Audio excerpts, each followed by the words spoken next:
Oke, Assalamualaikum warahmatullahi wabarakatuh. Gimana kabarnya semua? Ya, sehat ya. Oke, untuk pertemuan tiga ini kita coba dulu fokus ya.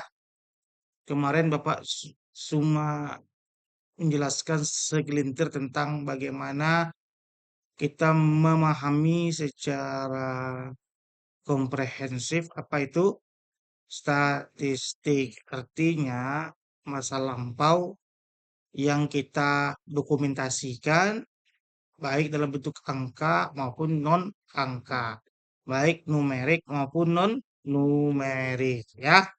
Hari ini kita coba lagi memperkecil lagi. Statistik itu bagaimana dia bisa memperoleh hal yang mana konteksnya itu bisa sangat besar, tetapi bisa kita simpulkan fakta tersebut sesuai dengan kapasitas yang kita miliki. Oke. Padahal Bapak sudah cerita apa itu populasi, sampel. Nah, sekarang kita akan mencoba pergi kepada tataran teknik sampling. Nah, Bapak review lagi ya. Apa itu populasi uswah?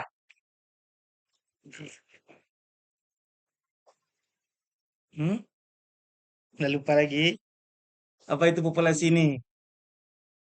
Apa itu populasi? Yuk. Nah, populasi apa? Beban. Oke. Kalau dalam konteks filosofinya adalah kita menghitung beban. Oke. Artinya seluruh yang tercangkup dalam pengamatan kita itu dimasukkan. Misalnya kita sebut itu dengan pengamatan populasi. Tapi populasi itu secara etimologinya adalah kumpulan dari koloni. Apa itu koloni? Masih ingat koloni? Yaitu makhluk yang berkum berkumpul. Semuanya itu kita hitung itu adalah populasi. Ya, sama kita nih. Ya, tapi dibagi nanti wilayah-wilayahnya. Sama kita populasi Indonesia berapa? 285 juta jiwa kurang lebih gitu ya kan. Populasi Provinsi Riau berapa? 7 juta kurang lebih. Populasi Kota Pekanbaru berapa? 1 juta kurang lebihnya ya, itu contohnya. Lalu kita larikan lagi lebih kecil dia, apa itu sampel? Nah, dari Pak bisa menjelaskan apa itu sampel? Hmm? Oke, apa itu sampel? Untuk melihat sifat atau kandungan dalam populasi tersebut. Jadi kalau kita ingin mengamati secara lebih sederhana dan menghemat biaya serta memudahkan dalam mengambil pengamatan, maka konteks yang besar tersebut kita bisa perkecil ya pengamatannya. Bagaimana caranya dengan mengambil sampel? Yang kemarin Bapak contohkan. Untuk menghitung berat satu karung gula 50 kilogram, kalau kita ingin membuktikan apakah dia 50 kilogram, maka seluruh yang ada di karung tersebut harus kita timbang gula ya. Tapi kalau hanya untuk mengetahui manis atau tidak manisnya gula, apakah 50 kilogram itu harus kita habiskan? Cukup ambil sedikit dan kita sudah mengetahui bahwa itu adalah gula. Itu contoh sederhana memudahkan perbedaan apa itu populasi dalam statistik dan apa itu sampel, khususnya dalam kegiatan penelitian. Ya, dalam kegiatan penelitian. Oke, nanti kita lebih jelas lagi ya. Kita fokus dulu ke ini. Karena teknik sampling ini nanti akan menjadi acuan kawan-kawan dalam menulis. Menulis karya ilmiah kawan-kawan. Oke. Materi kita, pengertian populasi, pengertian sampel sudah selesai sama kita ya. Jadi kita ulang-ulang lah lagi. Baca Ripa, apa itu populasi? Jumlah kesatuan satuan ke individu yang karakteristiknya hendak diteliti. Oke. Oke, baca lagi yang totalitas. Yang totalitas, yang ini totalitas.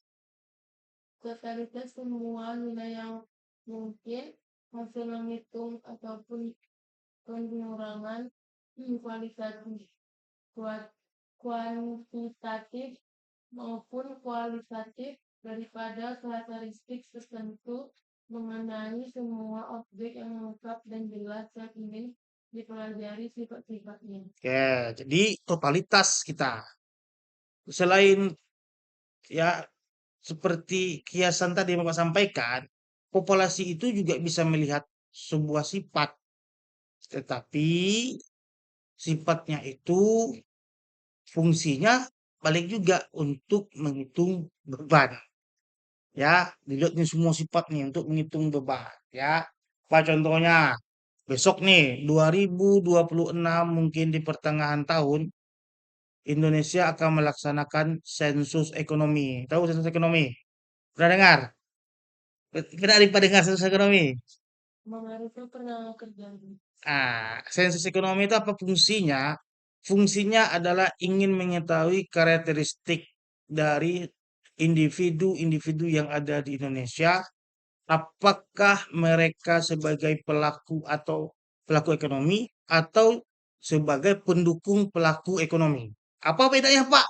Pelaku ekonomi dengan pendukung ekonomi. Contoh, pelaku ekonomi itu adalah orang yang memiliki margin dari selisih antara produksi dengan penjualan. Ya, atau orang yang memiliki keuntungan. Itu sederhana bahasa kita. Nah, contohnya, pastilah industri-industri, ya kan? Apalagi pedagang, ya kan? Apalagi UMKM kecil, apalagi pedagang-pedagang asongan di rumah itu disebut dengan pelaku ekonomi karena dia menghasilkan margin, ya margin antara kos yang dikeluarkannya dengan revenue yang diterimanya. Contohnya pedagang-pedagang kecil di rumah, dia kan punya modal untuk membeli produk-produk. Lalu dijualnya lagi produk tersebut kepada masyarakat yang ada di sekitar lingkungannya. Maka dia mendapatkan penghasilan dari margin tersebut. Kosnya apa? Biayanya modal yang dikeluarkannya untuk jualan, membeli barang-barang. Revenue apa? Hasil jualan. Ya, nah, maka selisih itu disebut dengan apa kemarin kita sebut keuntungan. Nah, itu yang dia gunakan untuk kehidupan sehari-hari. Kita sebut dia dengan pelaku ekonomi. Tapi kalau di rumah itu hanya ada pekerja saja, karyawan, maka dia kita sebut dengan pendukung ekonomi, bukan pelaku ekonomi. Kalau nanti di kuesioner itu dikatakan pelaku ekonomi dan non pelaku ekonomi. Jadi kita tahu nih karakteristik kita. Apakah yang paling banyak itu pelaku ekonomi atau supporting kegiatan ekonomi. Apa bedanya, Pak? Beda. Kalau pelaku ekonomi, dia mendapatkan penghasilan dari risiko yang dihadapinya. Apa itu? Kerugian. Sedangkan pendukung kegiatan ekonomi, dia menghasilkan apa? Gaji. Apalagi upah. Apalagi honor lah kita anggap. Yang kemarin kita sebut dalam faktor-faktor produksi adalah labor, tenaga kerja. Nanti dihitung tuh, dipetakan. Jadi daerah ini mayoritasnya apa? Pelaku ekonomi atau supporting ekonomi. Wilayah itu apa? Pelaku ekonomi atau supporting ekonomi. Nanti ini nanti menjadi sebuah data bagi pemerintah untuk mengembangkan potensi-potensi yang ada di sana. Ini contohnya nih, di sini ternyata non pelaku ekonomi atau supporting ekonomi semuanya adalah karyawan. Bagaimana cara memberikan kehidupan lebih baik kepada mereka? Maka nanti pemerintah akan mencoba melakukan apa? Penambahan kapasitas mereka sesuai dengan bidang-bidang mereka. Kalau fokusnya mereka itu semuanya, contoh adalah buruh di sebuah pabrik, maka mereka akan dikuatkan pengetahuannya tentang memproduksi produk tersebut. Ini contohnya ya. Yang tahu nih Pak ya, benar kerja. Oke, itu biasanya hanya bisa dilakukan oleh sebuah organisasi yang memiliki dana besar. Ini besar biayanya, melibatkan banyak orang. Hari ini saja untuk sensus ekonomi ini kurang lebih memperkerjakan hampir 1 juta manusia.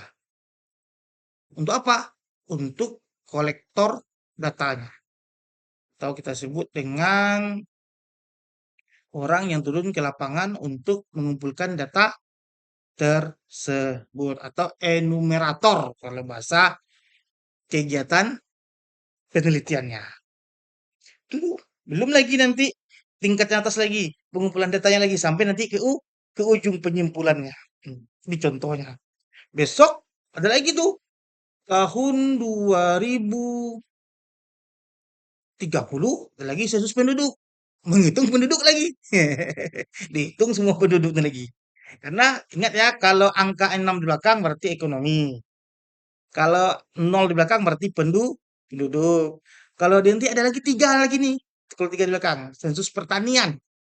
Ah, itu lihat lagi tuh karakteristik siapa masyarakat yang sangat tergantung dengan ya produk-produk pertanian yang dan mana yang masyarakat yang tidak tergantung dalam atau ketergantungannya tidak terlalu besar dalam produk-produk pertanian. Nah, itu 3 itulah yang dilakukan negara dalam mengambil seluruh komponen manusianya untuk menghasilkan sebuah penelitian yang kita sebut dengan sensus. Kalau bikin sensus itu apa? Sensus itu penelitian skala besar ya. Bukan pakai sampel tapi pakai populasi ya. Oke, sampel. Nah, sampel ini adalah baca lagi nih Pak, apa itu sampel? Contoh tertentu adalah sebagian dari populasi karakteristiknya hendak diteliti. Hmm. Sampel yang baik yang kesimpulannya dapat dikenangkan pada populasi adalah sampel yang bersifat representatif atau yang dapat menggambarkan karakteristik populasi. Oke, jadi kalau kita yang bukan organisasi besar dan tidak memiliki funding atau dana yang kuat, maka ada cara lain untuk menghasilkan pengamatan atau penelitian, apalagi mahasiswa. Ya, produk akhir dari mahasiswa ini adalah sebuah karya ilmiah, hasil dari penelitian. Maka kalau kita tidak bisa menggunakan sensus dalam pendekatan pengamatan kita yang menggunakan populasi penuh, misalkan sensus itu kan menghitung beban negara sebenarnya, ya. Nanti negara lagi mengakomodasikan program-program dari hasil sensus itu, dari hasil sensus itu. Ya, tapi kalau ada organisasi yang tidak besar kali, fundingnya nggak terlalu kuat, contohnya siapa? Ya kita-kita nanti, ya, yang menjadi peneliti ini. Maka cara untuk melakukan pengamatan itu lebih bisa disederhanakan. Ya kita sebut dengan mengambil sampel. Apa itu? Ya, sebagian kecil dari populasi yang kita amati, yang mana karakteristiknya nanti bisa kita generalisasikan menjadi yang mewakili populasi. Nah, kalau sensus kan tidak benar dipotretnya semuanya tuh, dipotretnya semuanya tuh. Nah, kalau sensus enggak. Contohnya nih, kalau sensus seluruh warna hijau di meja ini dipotretnya. Potretnya nih, sampai nanti terkumpul dihitung nih, ini berapa panjangnya? Anggap panjangnya ini 1,5 meter. Itu anggap nih 3 meter. Nah, berarti kan 12. 6 meter nih luasnya. Kalau kita anggap dia membuat sebuah kotak itu dalam bentuk 10 cm kali 10 cm, ya, akhirnya dibuat buat tim lah, buat tim 10 cm kali 10 cm, berapa tuh? 6 meter kuadrat. Kalau 10 cm kali 10 cm berapa tuh? 100 cm. Kalau 6 meter kita bagi itu berapa tuh? Tambah lagi 100. Jadi berarti ada berapa kotak berarti tuh? Ya, Itu semua dia matinya. Kotak satu, kotak dua, kotak tiga, sampai nanti seluruh yang ada di meja ini yang warna hijau selesai diaman. Ini contoh sederhana. Tapi kalau sampel kita lihat ini hijau semuanya, artinya karakteristiknya sama, maka yang kita potret cukup salah satu bagian dari meja ini saja untuk meyakini bahwa ini hijau, ya kan? Kalau sensus tidak. Ya, yang kecil-kecil ini udah mati, ini udah mati, dikumpulkan nanti menjadi satu meja utuh gambarnya, maka itu adalah sensus. Sedangkan sampel satu aja kita ambil kotaknya, itu yang kita amati, maka kita bisa mewakili bahwa kain yang ada di meja 3 kali 6 ini adalah atau dua kali 6 ini adalah warnanya hijau. Itu sederhananya. Oke, kita lanjut. Apa itu teknik sampling? Teknik sampling itu kalau bahasa sederhananya pengambilan sampel. Ya, pengambilan sampel. Jadi ternyata kita mengambil sampel ini ada pula cara-caranya. Ya, cara-caranya. Tujuannya apa? Tujuannya supaya tadi dikatakan oleh Ripa, agar sampel yang kita ambil ini bisa mewakili populasi atau representatif dari populasi. Nih, Bapak contohkan. Ini adalah populasi, sebuah kumpulan manusia yang mau kita amati. Nah, jadi dari populasi ini kita lakukan teknik sampling, artinya teknik untuk mendapatkan sampel, ya kan? Setelah itu baru kita mendapatkan sampelnya. Ya, sampel dari populasi ini. Setelah itu kita teliti, ya, kita teliti sampel ini.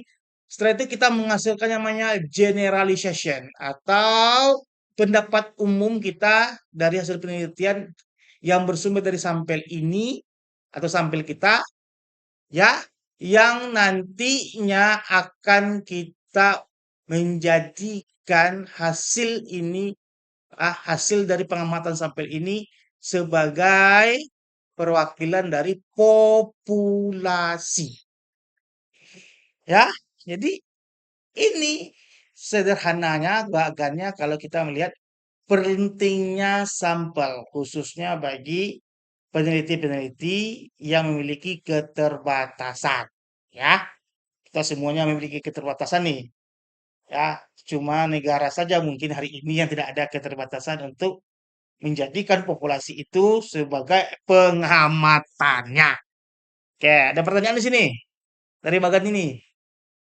Nah, ini nanti yang akan menjadi poin kita, teknik sampling ini, pengambilan sampel dari populasi ini, bagaimana caranya supaya sampel ini bisa menjadi perwakilan dari populasi yang besar. Oke, kita lihat lagi contohnya. Pemanfaat sampling. Baca Uswa. Tempat sampling untuk penelitian Oke. Eh, buat ruang lingkup tertentu. oke. Kita fokus kepada dua dulu.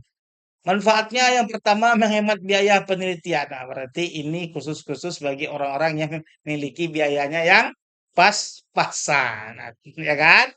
Yang kedua menghemat waktu untuk penelitian. Berarti adalah pihak-pihak yang memiliki keterbatasan dalam waktu. Ketiga, dapat menghasilkan data yang lebih akurat. Nah, ini subjektif nih ya.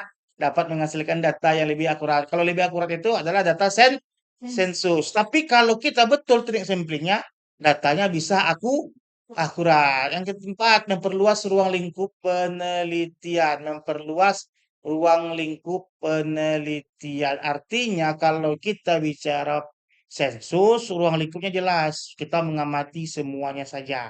Tapi kalau kita bicara tentang sampling, maka memperluas ruang lingkupnya. Artinya nanti banyak nanti pro kontra yang dihasilkan yang menjadi pengamatan-pengamatan selanjutnya dari hasil penelitian kita. Kenapa? Nanti kita meyakini kebenaran kita itu tidak 100%. Ya, nanti ada tuh istilahnya tuh. Berapa tingkat kebenarannya kita klaim cuma contohnya 95%. Berarti kan ada 5% yang potensinya itu salah. Disitulah 5% ini digali nanti bagaimana 5% ini bisa kita tutupi dengan apa? Dengan penelitian-penelitian yang berhubungan dengan penelitian kita tetapi dikontekskan dalam bentuk lainnya. Contoh, ini sampel nih, sampel. Contohnya ya, misalnya Iit meneliti pengaruh riba terhadap terhadap kepatuhan membayar zakat. Ya, karena Iit nggak punya dana seperti negara untuk sensus manusia, Kak Iit ambil sampel. Dengan sampel itu hasilnya adalah ternyata orang yang makan riba berpengaruh negatif terhadap minatnya membayar zakat. Semakin banyak dia mencicipi riba, semakin sedikit potensinya untuk membayar zakat. Oke, tapi keyakinan cuma 95%. Datang riba. Iit mengatakan ya orang riba, makan riba itu tidak kemungkinan besar dia tidak mau membayar zakat. Datang riba. Berarti itu tentang agama nih, ya kan? Karena konfliknya di sini riba diperluasnya, ya. Kalau tadi dari sampel itu bicara tentang siapa yang pelaku riba tidak akan berpotensi untuk membayar zakat, sedangkan riba berarti kita lihat aja agamanya nih. Atau riba diperluasnya lagi. Ya, ini kan masih ada konteksnya nih. Salahnya masih 5%. Tetapi riba pengaruh literasi agama terhadap potensi membayar zakat. Ini memperkecil lagi nih. Hasil penelitian riba ternyata semakin besar pemahaman tentang agama, semakin besar dia mau membayar zakat. Ini dah yang 5% ini yang akan menghantam hasil penelitian penelitian AIT itu telah ditutupi oleh riba. Dengan apa? Ya kalau dia makan riba, tapi nanti dia agamanya kuat pemahamannya, kayak dia tuh sekarang tuh. Dia kerja di bank, ya kan? Ada mbak fenomenanya. Dia kerja di bank konvensional, tapi surat lima waktunya rajin, berbakti kepada orang tua, ada. Ada. Udah nampak orangnya? Udah nampak? Udah nampak nak? Ada. Ya. Datang uswah. Di kata Iit, riba itu membuat potensi bayar zakat itu menjadi rendah. Kata Ripa, literasi pemahaman agama itu membuat masyarakat tertarik atau berminat untuk membayar zakat. Zakat uswah. Dibuatlah penelitian, ya, ya, pengaruh, ya, transaksional terhadap pembayaran zakat. Apa itu transaksional? Keuntungan pribadinya. Apa itu keuntungan pribadinya? Contohnya, kalau dia bayar zakat, otomatis dia bisa mengklaim untuk meringankan pajak. Kalau dia bayar zakat, otomatis dia bisa melakukan yang namanya itu pamer-pamer di media sosial. Dicek usual lah. Oh, ternyata transaksional itu berpengaruh positif terhadap pembayaran zakat. Semakin orang itu mendapatkan keuntungan pribadi dalam membayar zakat, maka semakin tertarik untuk membayar zakat. Otomatis 5% dari penelitian tadi itu yang mengatakan orang makan riba malas membayar zakat. Ya kan? Ya, itu nantinya yang 5% itu akan ditutupi oleh kemungkinan penelitian-penelitian yang akan dilakukan oleh Utswa dan Ripa. Bagaimana Pak bentuknya Pak? Bentuk linearnya Pak. Oke. Jadi mengatakan tadi ya, orang bayar orang yang makan riba pasti malas bayar zakat. Tapi keyakinannya cuma 95%. Pasti nanti ternyata pasti mengatakan 5% pasti dia bayar zakat. Kemungkinannya, potensinya kata Iit kan. Itu ditutupi apa? 5% tuh. Ternyata orang yang bayar, orang pemakan riba, kalau tinggi literasi agamanya, dia tetap bayar zakat. Orang pemakan riba, kalau dia berpikir untuk transaksionalnya apa contohnya? Untuk jadi caleg kah dia, ya kan? Untuk jadi RT RW kah dia? Atau untuk apa? Untuk ingin pajaknya sedikit dikurangi, maka dia juga tertarik untuk bayar pajak, zakat. Jadi 5% ini yang memungkinkan untuk orang riba, pemegang riba itu bayar zakat, orang riba itu bayar zakat, kan 5% nih. 95% kan ini mengatakan masuk ya, orang makan riba itu malas bayar pak 95%. Kalau kita ambil 100 orangnya berarti 95 orang yang makan riba itu nggak mau bayar bayar zakat. Tapi ada 5 orang yang ternyata dia makan riba tapi dia tetap bayar zakat. 5 orang nih bagaimana kita menjelaskannya? Kan bingung, dah gerah dia. Ah, maka disitulah masuknya uswah dan masuknya riba, dilihatnya lagi. Ya si pemakan riba ini, oke lah. Ini kan komunitas pemakan riba nih kata kata kata riba sama uswah kan. Oke, riba dilihatnya literasi agamanya. Oh, ternyata kalau bagus agamanya, mau dia bayar zakat. Kenapa 5 orang ini bayar zakat? Kata riba nanti kepada Ayat. Ya karena 5 orang ini bagus agamanya, sholat 5 waktunya apa gitu-gitu. Lalu lagi datang uswah. Kenapa 5 orang ini mau bayar zakat? Ya karena dia ingin jadi caleg, jadi apakah? Ini yang namanya memperluas ruang lingkup apa penyempat tuh peneliti karena 5% ini luas ruang lingkup penelitiannya kira karena klaimnya Iit tidak mutlak 100%, masih ada kemungkinan salahnya itulah dijawab oleh uswah dan ripa, itu penelitian ya. Tapi kalau udah pakai sensus itu mutlak, nggak bisa lagi kita bantah karena semuanya diamati. Karena semuanya diamati. Kenapa tadi Bapak bilang kalau orang yang 100, misalnya Iit cuma ngambil orangnya 30, tapi mewakili 100 orang. Oke, nanti potensinya.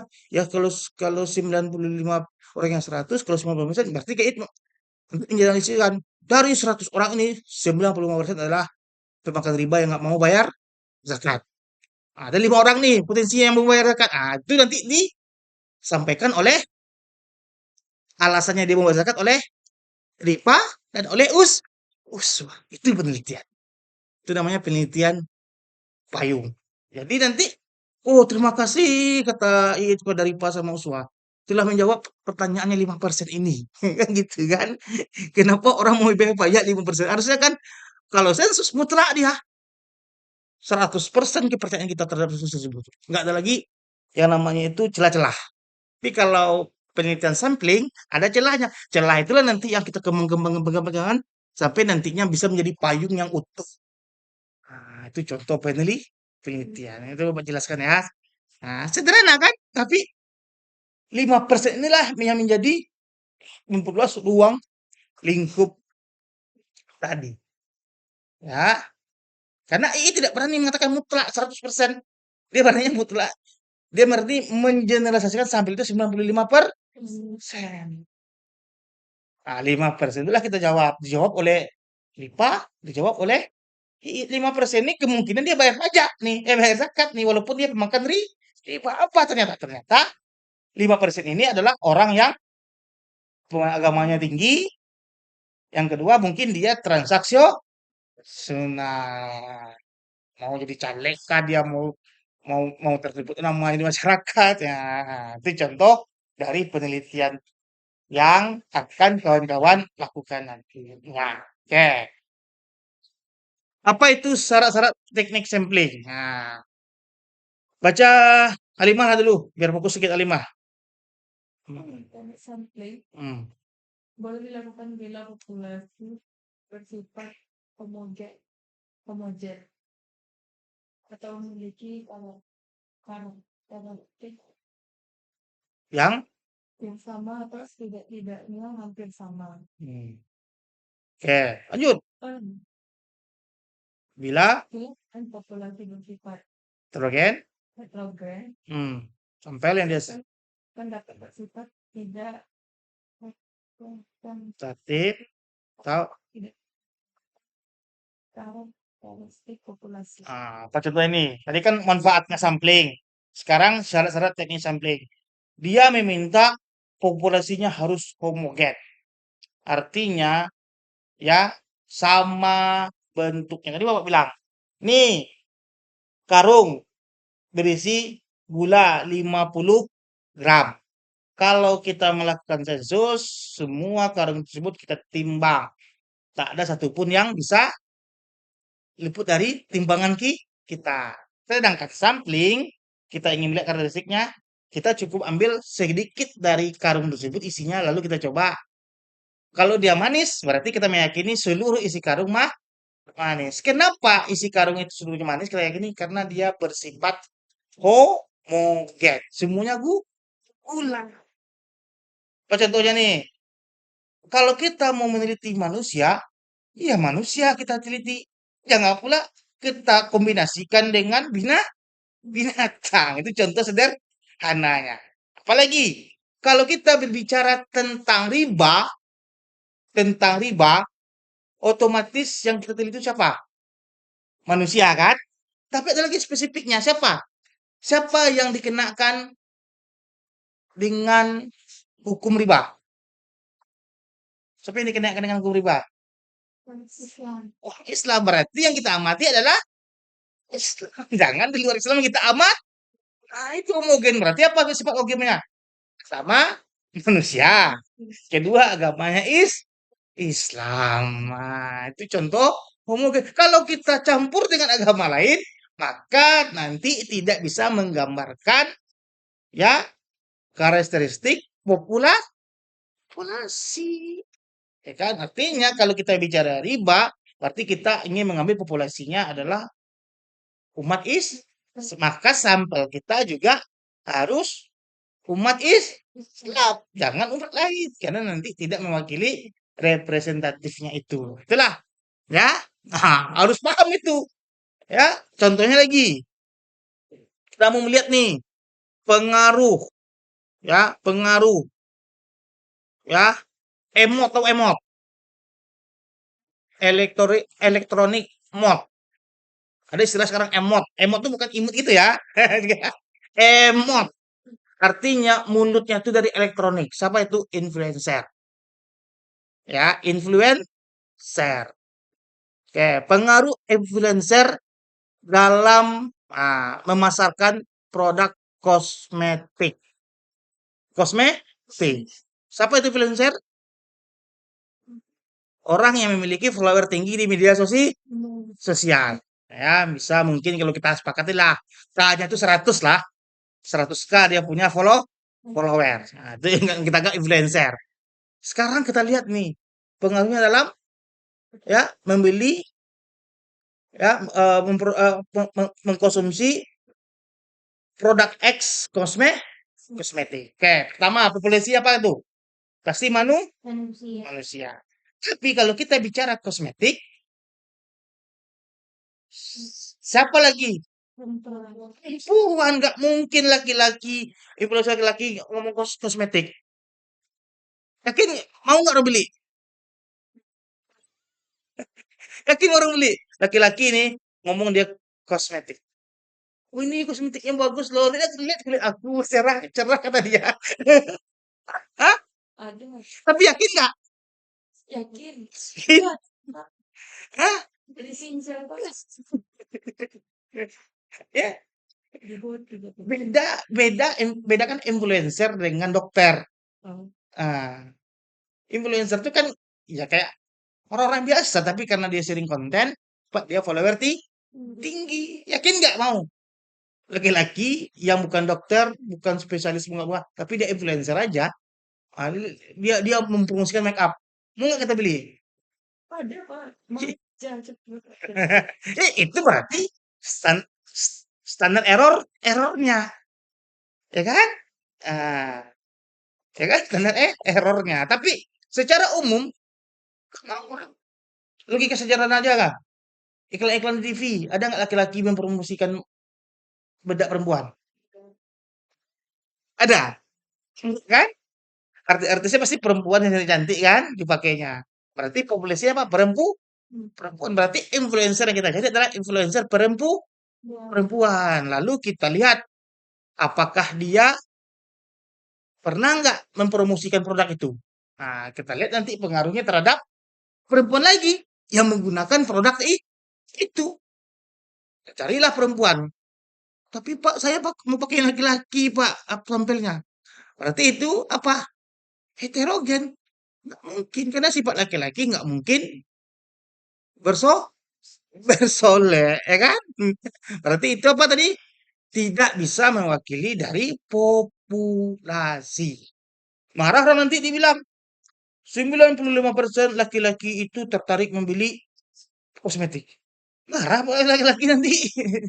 Ya, tapi kalau dibilangnya dari 95%, nah 3% laki-laki suka kosmetik. Oke lah. Berarti tadi yang disebut oleh Alimah. Tapi itu contoh-contoh dari penelitian. Tapi tidak bisa mewakili karakteristik kita. Makanya kita fokus kepada perempuan. Contoh-contoh sederhana ya.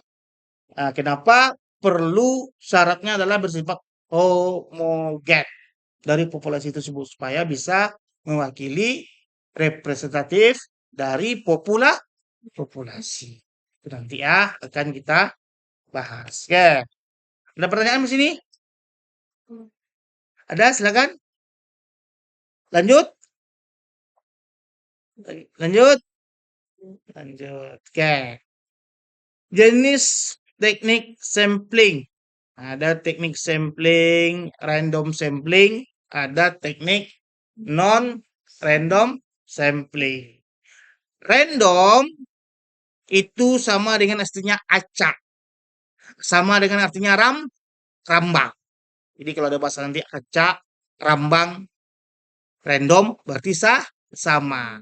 Random sampling itu ada yang disebut dengan rambang sederhana. Berarti dia mengacaknya secara sederhana. Nah, ada lagi namanya rambang sistematis. Berarti dia mengacak secara sistematis. Ada rambang proporsional, ada rambang bertingkat, dan ada rambang klaster. Nah, ini kita bahas. Sedangkan non-random sampling, ya ada yang namanya itu purpose sampling, ya non random sampling nih tapi purpose sampling apa contohnya, tahu arti purpose itu apa? Purpose. Apa arti purpose itu lima? Purposif itu apa artinya? Purposif nih purposifnya apa artinya? Tujuan.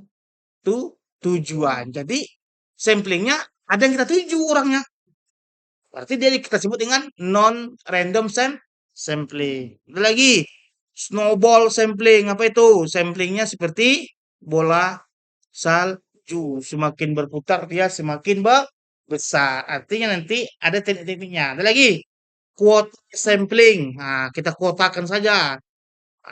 Nggak perlu ke random. Kita dapat habis kotanya, udah selesai. Apalagi accidental sampling. Yang jumpa kita jalan itu kita sampling.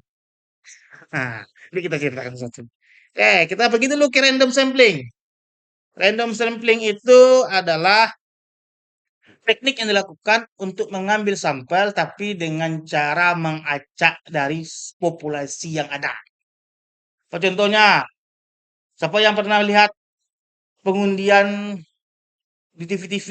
Untuk mendapatkan mobil ini kita akan acak melalui bola kaca. Yang bola kaca itu kan?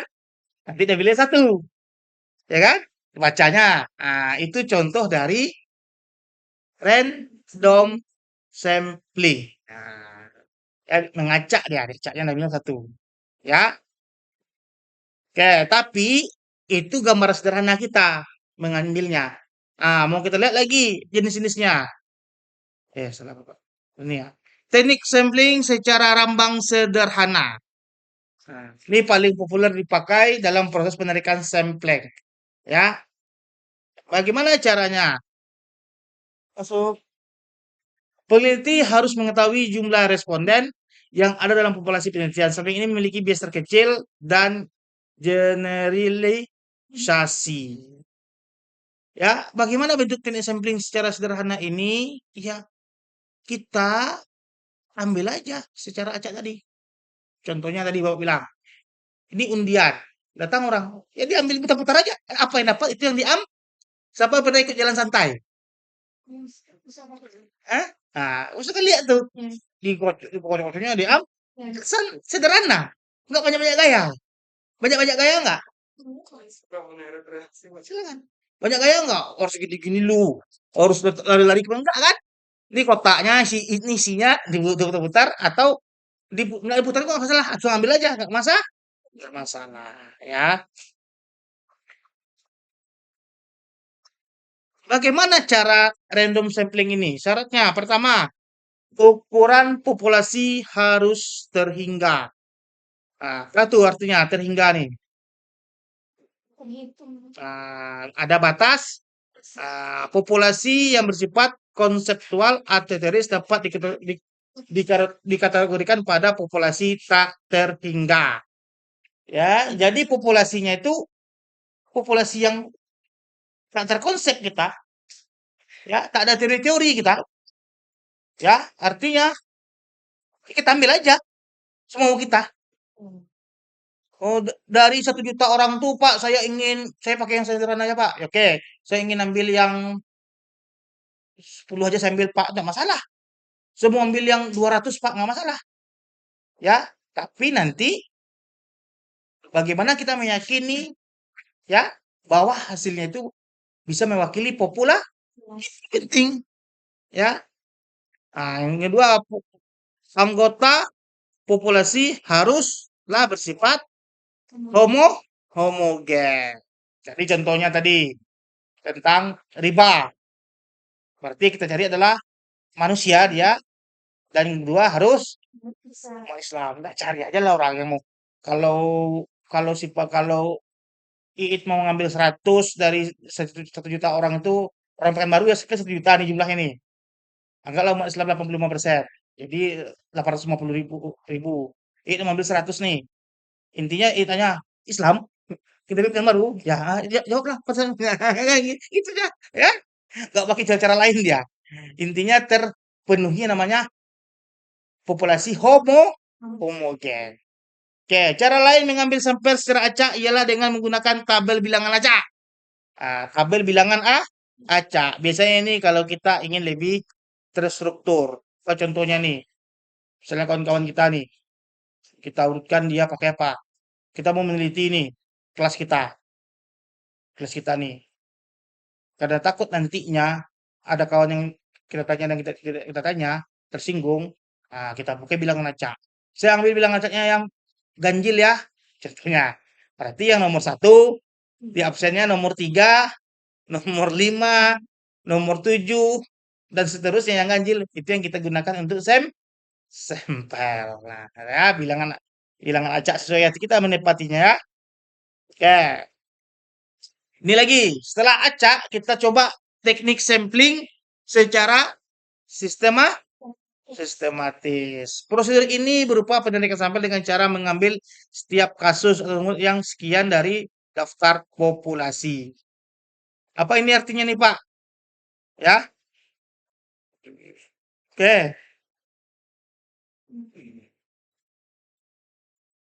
Apa maksudnya nih Pak? Oke, jadi gini, secara sistematis sampling. Kalau tadi kan tidak, pakai bilangan acak saja. Ini contohnya, kita mau mengambil sampel ya dari 100 orang yang kita jumpai di lapangan, kita ambil 1.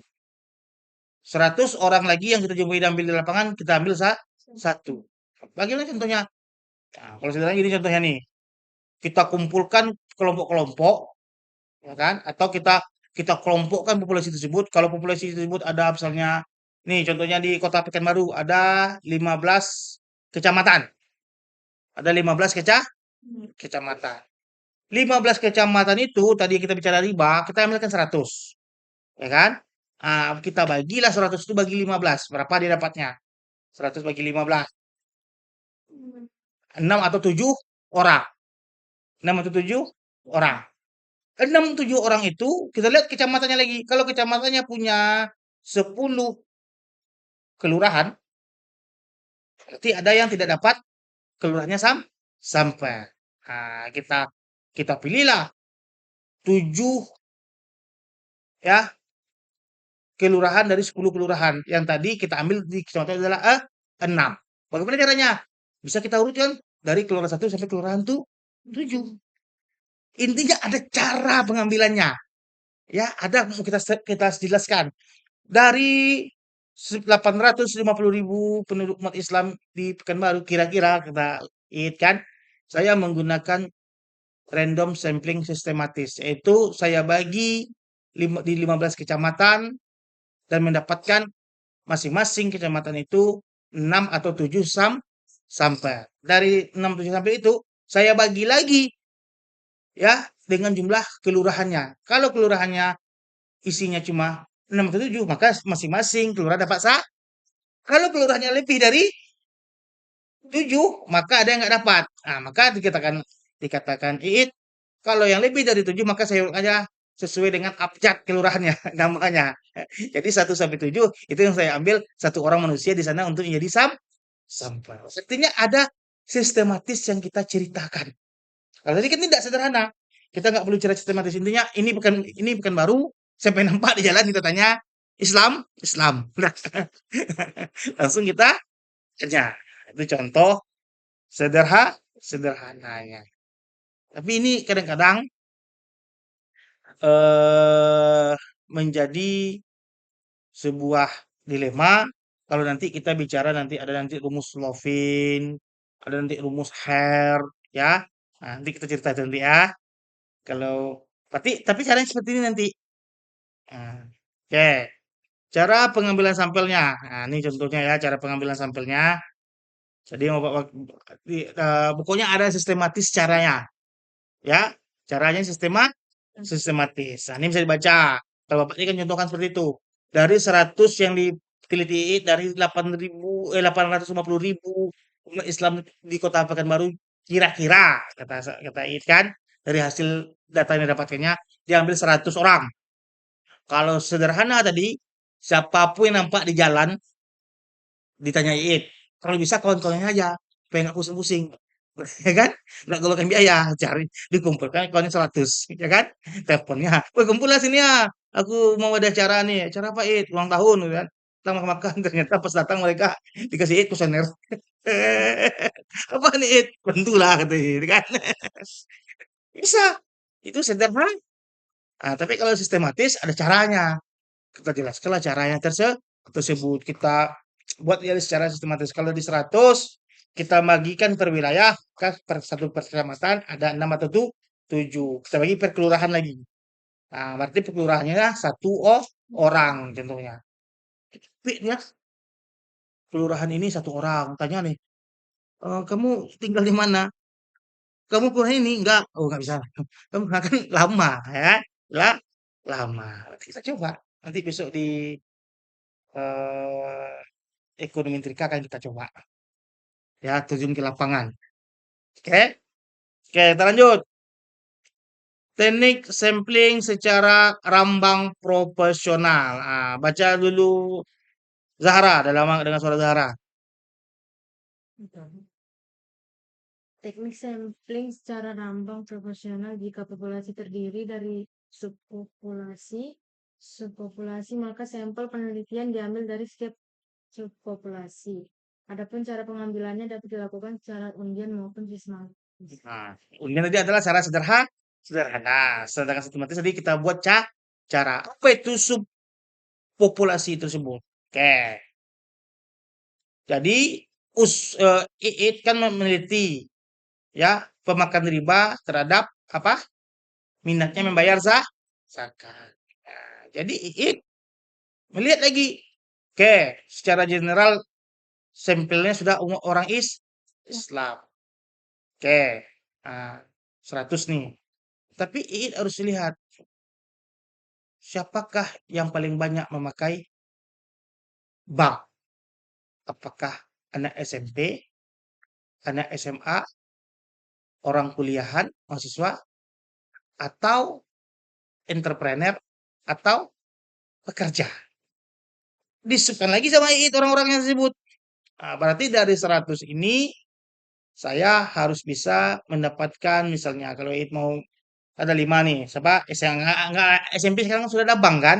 Anak SMP kan dapat dia buat akun bank sekarang kan?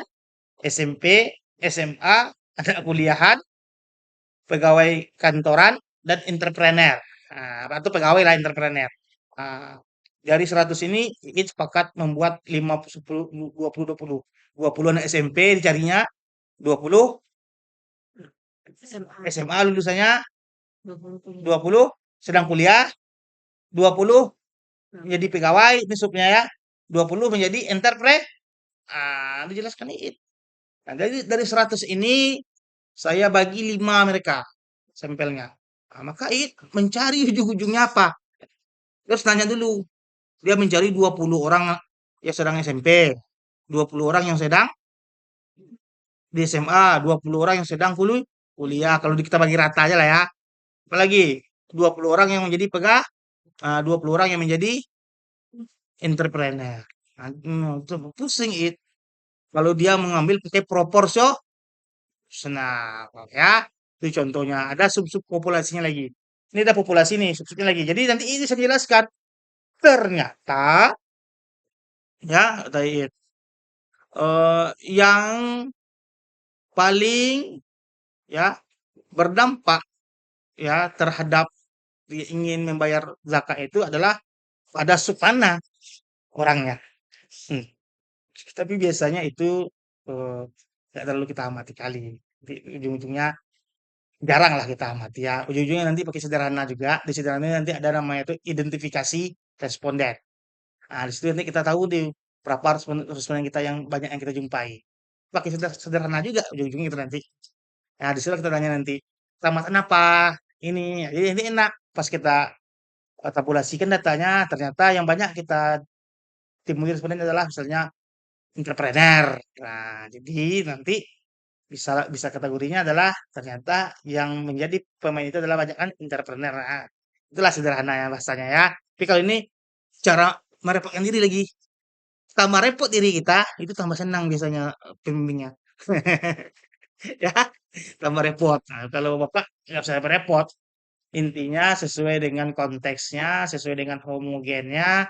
Di situ kalau bisa ya sederhana saja, ya sederhana saja. Karena eh, bersifat lebih memudahkan rekan-rekan untuk menyelesaikannya. Kenapa? Tadi general sisinya itu akan sama semua.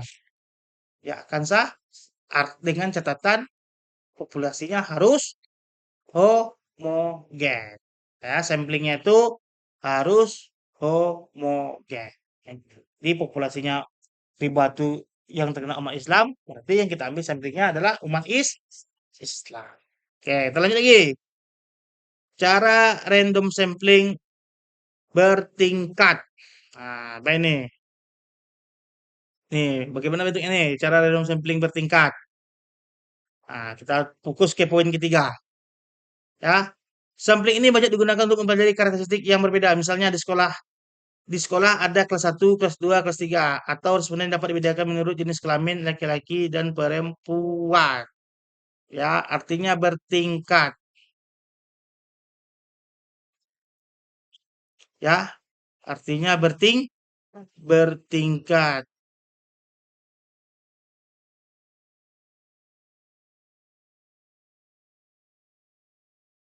Ya, oke. Dia sama, tapi nanti kita menitik beratkan kepada mana mau kita kita berikan dia nilai lebih. Nilai nilai lebih dari sampel tersebut. Apa contohnya bertingkat tuh, Pak? Tadi ya, pemakaian make up. Pemakaian make up. Pengaruh emot, tahu emot tadi? Elektronik mod. Artinya orang-orang yang ngomong di media sosial, ya kan? Artinya pas sekarang influencer mempengaruhi orang untuk memakai make up. Nah, yang paling bagus adalah orang yang pakai makeup tuh berjenis kelamin perempuan. Boleh kita ambil sampel yang berjenis kelamin laki-laki, boleh saja, tapi nilainya nggak besar, ya. Tingkatannya itu nggak kuat untuk mewakili suatu hasil yang kita peroleh, ya. Contohnya, maaf nih, Halimah sengaja dia membuat pengaruh emot terhadap konsumsi make up pada pria. Ternyata pengaruhnya adalah 95% pria memakai make up disebabkan oleh influencer di media sosial. Wah, berarti apa? Berarti Halimah memotret sebuah hal yang tidak wajar. Halimah bisa dipertanyakan, betul nggak nih penelitian dia nih? Masa iya dari 100 laki-laki yang ada di Pekanbaru ini 95% suka pakai make up? Aneh nggak? Aneh kan? Nanti hasil penelitian Halimah akan dipertanyakan orang lagi. Berarti Pekanbaru itu takut saya nanti kabur saya sini lagi, gitu ya. Seperti bagaimana Nabi Lut disuruh Allah lari dari tempatnya, nggak boleh menghadap ke belakang, kan? Akhirnya apa? Terlaknatlah kita nanti dibuatnya dari hasil penelitian yang dilakukan oleh ahli mana contohnya, ya, nggak masuk akal, kan? Kenapa? Mungkin Halimah memaksakan sesuatu yang seharusnya tidak perlu dipaksakan. Di mana dia meneliti? Ternyata dia meneliti di kaum-kaum LGBT tersebut dari dulu. Duduk dia di kaum ini, ditanya orang. Dan dulu ya, hasil seperti itu hasilnya.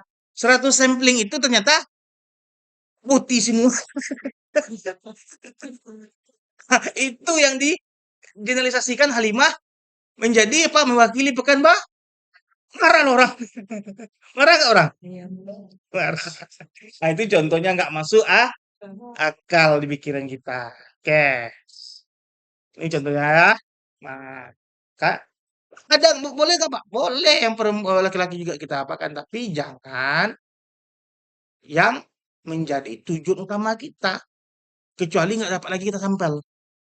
Pak, udah mentok Pak, sampelnya habis Pak, perempuannya Pak. Mana Pak? Tapi ada satu yang pakai pakai make up, pakai laki gimana Pak? Ya ambillah karena nggak ada lagi. Untuk mencukupi sampai. Itu contohnya. Ya lanjutan, ya kan? Ah, oke, ini dasar nih ya. Kalau kamu harus tahu nih. Kenapa tadi? Statistik itu adalah dia tidak bisa lagi kita ubah, sifatnya konstan. Berarti masa lampau yang mau kita amati. Kalau pakai sensus berarti apa? Pakai sensus berarti dia biayanya Besar. besar. Maka kita ambil pengamatan sampel. Oke, ini contoh ya. Nah, ini contoh stratified random sampling. Apa itu? Tadi stratified itu adalah kita mengelompokkan mereka melalui apa? Tingkatan-tingkatan. Ini contohnya. Jarang nih digunakan orang nih. Nanti ambil banyak masuk lakukan sederhana, ya. Sederhana. Oke. Cluster, apa itu cluster? Kita beda-bedakan dia tempatnya, ya. Cluster. Cluster sampling ini biasanya atau cluster itu apa artinya cluster? Ada tuh rumah cluster, komplek berarti. Jadi kita komplek-komplekkan orangnya. Oke, kita kelompokkan orangnya. Oke. Non random sampling. Nah, ini lagi tidak pakai sampling kita. Tidak pakai sampling acak.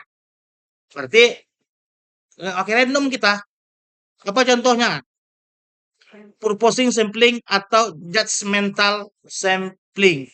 Nah, penarikan sampel ini dilakukan dengan ada tujuannya. Contoh tadi, Iit mencari 100 orang yang ingin diamatinya.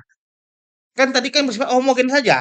Kalau random tuh. Artinya, kalau misalnya riba berarti dia harus manusia. Karena kan kucing nggak kena riba kan? Kena nggak kucing riba?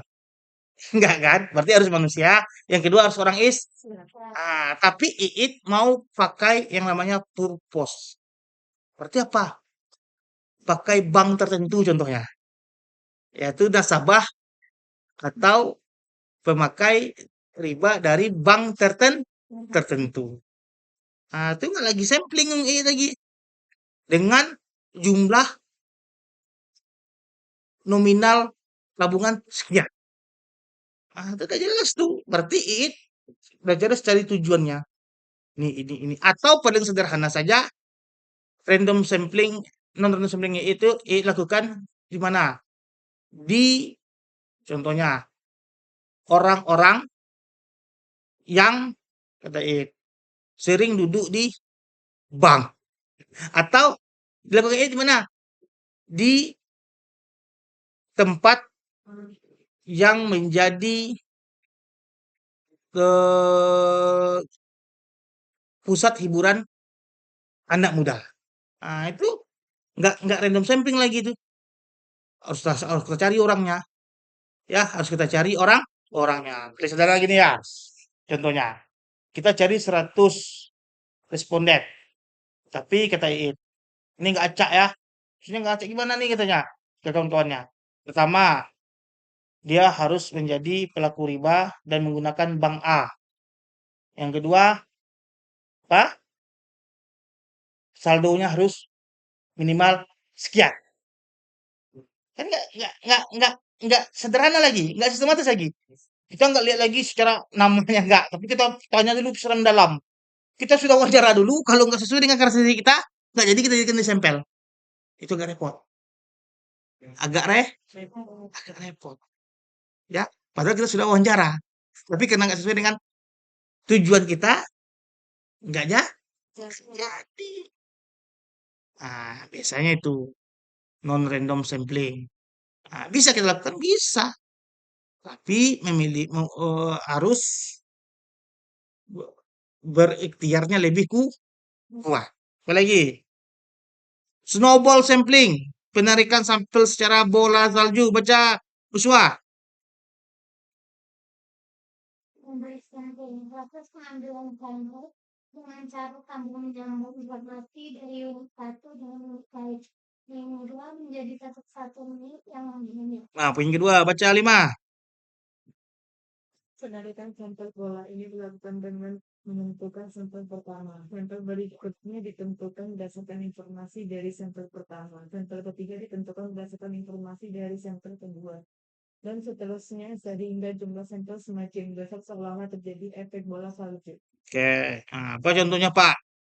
Contohnya, ya kita mencari tadi, ini kan non proposing ya, orang aktivis riba, contohnya ya, memiliki bank A, minimal saldonya anggap 10 juta. Oke, dapat kita contohnya Mr. X. Kita wawancara dia. Selesai kita wawancara, kita dapat satu dulu. Kita cari Mr. X, Mr. X. Ada nggak orang yang mirip kayak Mr. X juga? Kalau bisa ada tuh si Y. Dia sama saya ya, nyimpannya sama saya di bank juga tuh. Saldonya lebih tinggi daripada saya sedikit. Kita cari si Y. Ah, Lalu kita selesai baca si Y. Tanya si Y, Pak, ada nggak saldo yang lebih tinggi daripada Bapak? Dan juga ada di bank ini dia nyimpan uang. Ada tuh, si Z. Kita cari si Z. Semakin lama terus berkembang sampel kita. Dari nominalnya minimal tadi 10 juta, kalau kita hitung dia 100 orang, mungkin sampai nanti miliaran saldonya yang di 100. Ya, anggaplah yang di sampel nomor 90 dia sudah dananya tuh sudah 100 juta. Mungkin nanti di sampel 100 sudah miliar. Itu contohnya snowball sampling. Repot kan? Repot nggak? Hah? Repot kan? Repot. Tapi kan ini teknik-teknik saja. Ya, teknik-teknik saja. Tapi kan kalau kita gunakan snowball ini, itu lebih lebih kuat penelitian kita. Kenapa? Semakin di ujung, semakin ahli pemainnya, semakin ahli pelakunya, ya kan? Semakin ahli pelakunya, terus tombol. Nah, ya. Dari tadi yang pakai bank A dengan saldo 10 juta, ya, setelah transaksi sehari-hari dapat bunganya, kan 10 juta pasti dapat bunga tuh. Sampai nanti di ujung cerita nyambung-menyambung aja ceritanya sampai di yang 100 saldonya miliaran. Nah, dari mana kita tahu dia 1 miliaran? Dari sampel 99. Tanya lagi, Pak, Bapak kan ada tinggi saldo ini, Pak, di bank ini. Ada nggak lebih tinggi daripada Bapak saldonya? Ada tuh, skenario saya tuh. Siapa tuh? Nah, itu sana aja. Itu contohnya snowball sampling. Oke. Ada lagi quote sampling. Nah, quote sampling. Baca, Ripa. Teknik dan cara ini dilakukan dengan cara pertama-tama menetapkan beberapa besarnya jumlah sampel yang Nah, oke, kuota ini pertama, kuota sampling ini, ya, sampel ini pertama kita tentukan berapa yang jumlah dibutuhkan. Baca lagi, Uswa, poin 2.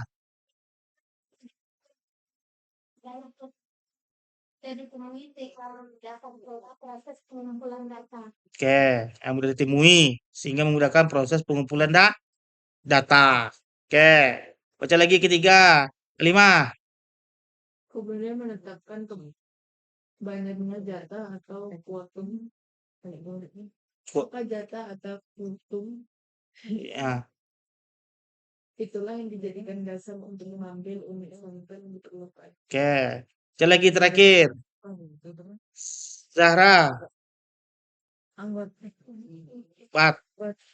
populasi manapun yang akan diambil tidak menjadi masalah. Yang penting jumlah kuantum yang sudah ditetapkan dapat dipilih. Oke, ini sebenarnya hampir mirip dengan random sampling sederhana. Tapi dia memakai yang namanya kuota tadi. Kuota. Nah, hampir mirip nih sebenarnya, tapi di mana bedanya, Pak? Bedanya adalah kita sudah menetapkan ya jumlah orangnya. Contoh tadi, kalau tadi Bapak ceritakan kan Iit mau mau nelpon kawan-kawannya nih, dibuatnya cara ulang tahun, di share-nya grup WA. Share-nya grup WA. Datang mereka semuanya. Ya, Iit kan butuh 100-nya. Datang 150. Tidak salah sama Iit. Yang jelas dari semua orang yang datang tuh nanti dicarinya 100 orang. Itu namanya random sederhana. Ya, cara yang tadi yang lebih mudah. Ya, walaupun kayak kawan-kawan terdekat ada masalah. Tapi ini pakai kota. Jadi, Iit mengatakan, pergi ke ulang tahunku ya, kotanya 100 orang. Nah, nggak salah 100 orang. 100 orang tuh yang dilakukan oleh Iit. Nah, ya artinya Iit telah menjatahkan jumlah samplingnya 100, tetapi dia langsung mematikan potensi lainnya. Kalau sempat yang dari 105 nggak mau, aku nggak mau ditanya, berarti ini masih kurang. Berarti tidak tercukupi kuota samplingnya. Maka it harus mencari yang lain lah, ya yang lain lagi 2 kali kerja. 2 kali kerja. Harusnya dalam satu acara selesai. Ini ya, oh, ternyata 10 orang nggak mau diwawancara. Iya. Masalah kita cari yang lain di luar lagi. Berarti 2 kali kerja. Tapi ada sobat seperti ini. Ya, suka-suka kita ya. Penting cara cara ini semuanya benar. Ada yang salah. Yang salah itu kita tidak melakukan penelitian. Oke? Accidental sampling atau convenience sampling. Nah, apa itu accidental tuh? Tidak direncanakan ya oleh Iit, tidak direncanakan oleh ya. Sampel itu tidak direncanakannya. Artinya tadi hampir mirip dengan random sederhana samplingnya ya.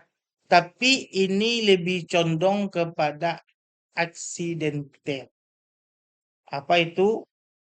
Ya, hari ini Iit kan nggak ingin meneliti nih hari ini. Nggak ingin cari responden. Saya hari ini capek ngumpulin responden. Saya ingin berleha-leha di mall, beli baju, kata Iit.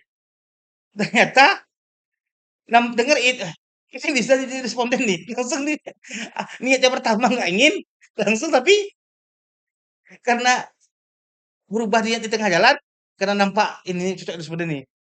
Diwawancara itu masalah. Ya, nggak masalah. Intinya tidak kita rencanakan. Kalau kalau ke lapangan kita rencanakan nih, kita cari nih, kita nanya, "Nah, ini insidentil aja. Intinya saya hari ini bebas." Tapi di tengah jalan teringat, ini bisa nih. Saya tanyalah. Itu biasa-biasa saja ya. Hmm, Sesuai dengan kebutuhan studi ya. Tapi ini biasanya lebih ke Cenoblak kayak random sampling sederhana juga. Tapi beda-bedanya cuma penjelasan-penjelasan saja sebenarnya. Ya, supaya lebih bisa. Oke, penetapan jumlah sampel. Ini yang penting. Berapakah besar jumlah sampel yang dinyatakan memenuhi syarat untuk penelitian dan apa saja yang harus dipertimbangkan dalam menetapkan jumlah sampel? Oke, sebentar dikit lagi ya. Ini sebelum kita selesai, sebelum kita masuk mata kuliah kedua. Pertama, sejauh mana homogenitas populasi? Jika populasi 100% homogen, besar sampel tak jadi persoalan. Nah, artinya kalau semuanya mirip populasi kita tempat cari tadi contohnya, populasi ini adalah manusia dan umat Islam. Berapapun tak jadi masalah. Namun jika populasi kurang homogen, besar jumlah populasi harus jumlah sampel harus dipertimbangkan. Contohnya, Iit meneliti tentang riba di Amerika Serikat. Homogen atau enggak tuh sampelnya? Hah? Mungkin tidak susah kan? Kalau susah, dipertimbangkan lah cari nyarinya. Nggak usah 100, misalnya 50 aja, 60 aja. Tapi kalau homogen, contohnya di mana eh, nyarinya itu tentang riba itu kita cari di Mekah. Itu kan sosok Islam tuh. Nah, itu berapapun tidak masalah. Ya, dua pun kita cari tidak masalah, tiga pun tidak masalah. Tapi saya tiga kita tanya orangnya kan. Aneh kan? Apakah sampai memenuhi jumlah minimum atau untuk analisis statistik? Ya, nih. Jadi, secara kuantitatif, ya, dapat ditaksirkan dengan akurat berdasarkan analisis yang dilakukan melalui proses yang tersebut nanti adalah statistik apa parametrik. Ya, tahu kita tuh nanti pakai Slovin kah kita menggunakannya. Tapi kalau kita kualitatif, apa itu kualitatif? Kemarin statistik inferensi. Ya, kita tidak memakai namanya apa? Asum. Apa yang nampak itu yang kita ceritakan dan kita buat kesim. Maka biasanya sekitar 40 dan di bawah 200. Jarang di atas 200. Itu apa? Antara 40 sampai di bawah 200. Ya, kalau besok nih kita pakai Sapirowix. Sapirowix itu biasanya dia untuk sampel kecil di atas 30 untuk lihat normalitas datanya. Ya, kalau kita pakai Kolmogorov Smirnov, itu bisa kita belajar tuh. Itu sampel besar di atas 100 contohnya, ya kan? Untuk melihat distribusi normal. Lihat itu, apakah sampai nilai ya enggak untuk kita jadikan sebagai bahan penelitian kita. Ada nanti caranya tuh melihat distribusi data. Dari sampel itu kita melihat normal enggak pertanyaan kita dari kenormalan tersebut. Apa contohnya? Contohnya nih, ya kita melihat bahwa penelitian tentang riba tadi ya. Pertanyaan kita sederhana kepada mereka-mereka tuh, ya. Pertanyaan kita, apakah ya contohnya, apakah riba itu haram. Kalau rata-rata menjawab setuju dan sangat setuju, berarti kemungkinan besar pertanyaan kita itu mendapatkan distribusi yang normal. Kenapa? Di situ kita lihat kenormalan dari pertanyaannya. Tapi kalau rata-rata menjawab sangat tidak setuju dan tidak setuju, itu aneh itu. Ah, aneh. Dia orang Islam, tapi dia menjawab sangat tidak setuju dan tidak setuju, itu aneh. Nah, nanti kita lihat bagaimana caranya. Ada nanti rumus-rumusnya. Ya, nanti kita pakai namanya squeamish dan kurtosis. Apa itu? Nanti kita bicarakan di pemusatan data. Nah, sudah dapat nih. Kalau pakai kualitatif kita pakai itu aja nanti. Pakai squeamish dan kurtosis. Kita melihat normal nggak pertanyaan-pertanyaan. Ya, dari kuesioner itu bisa kita melakukan pendekatan pakai kualitatif, bisa pakai kuantitatif. Kualitatif itu apa contohnya?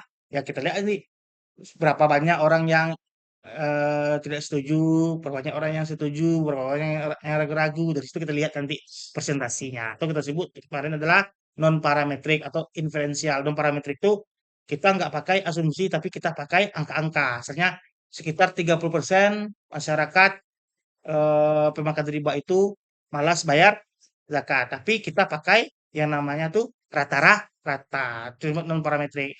Inferensial itu apa? Langsung kita ke lapangan kita ceritakan. Dari 100 orang yang saya tanya, sekian, sekitar sekian mengatakan tidak setuju, setuju sekian, sangat tidak setuju. Pokoknya kita buat seperti narasi-narasi saja. Itu adalah statistik inferensi diferensial. Nah, kalau parametrik apa? Ada asumsi kita memberikan asumsi. Asumsi kita pertama, ya, contohnya. Nanti kita belajar tuh dari regresi sederhana sama regresi berganda. Apa tuh contohnya? Eh, Pemakan riba itu berkorelasi, misalnya kan kita H0 kita berkorelasi negatif eh, dan tidak signifikan.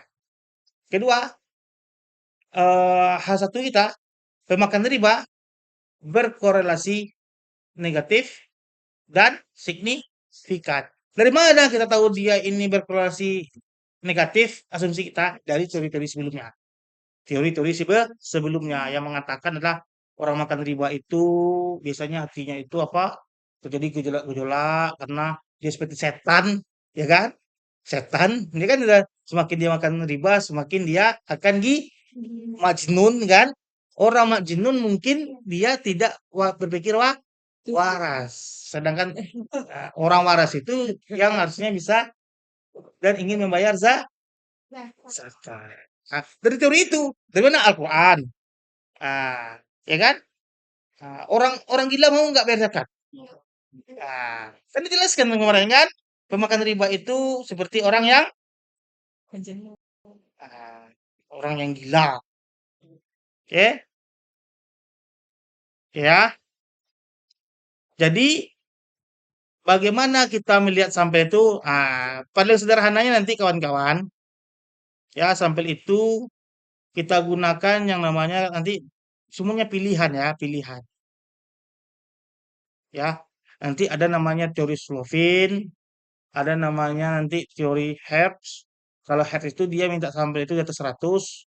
Kalau Slovin itu dia N per E kuadrat dikali lupa Bapak rumusnya nanti itu adalah dari populasi jumlahnya. Oke? Nih, cara-cara menghitung jumlah sampel. Pilihlah salah satunya nanti ya, yang mau mana kawan-kawan pakai.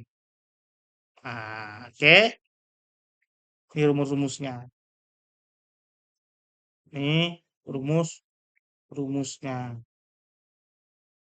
Ya, formula-formulanya. Contoh, peneliti tentang status gizi anak balita di Kelurahan X dengan populasinya 923.000.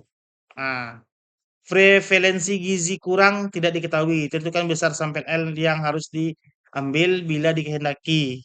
Derajat kemaknaannya adalah 1 dikurang A. A-nya berapa? 0,05. Berarti apa? tingkat keyakinannya adalah 95%. Penyimpangannya adalah 5%. Bila dimasukkan ke dalam formula di atas, diperoleh besarnya sampelnya sebesar 480. Dari ini. Nah, dari ini tadi.